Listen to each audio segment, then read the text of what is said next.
Assalamualaikum warahmatullahi wabarakatuh. Salam Presi.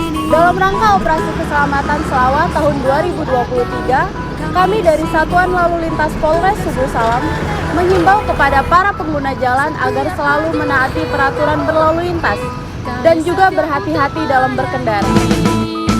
Dengan mulai kami berpatroli, menertibkan demi keselamatan. Dengan mulai kami berpatroli, memberikan.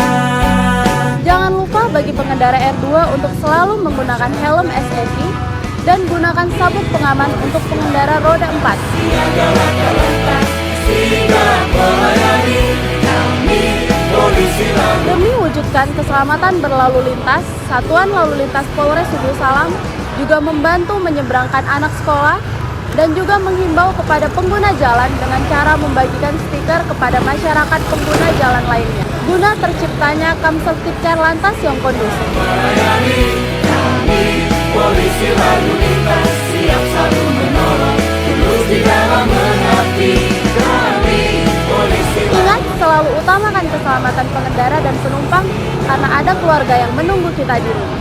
Saya Bribtu Kwana Ivani dari Satuan Lalu Lintas Polres Subuh Salam. Salam Presi.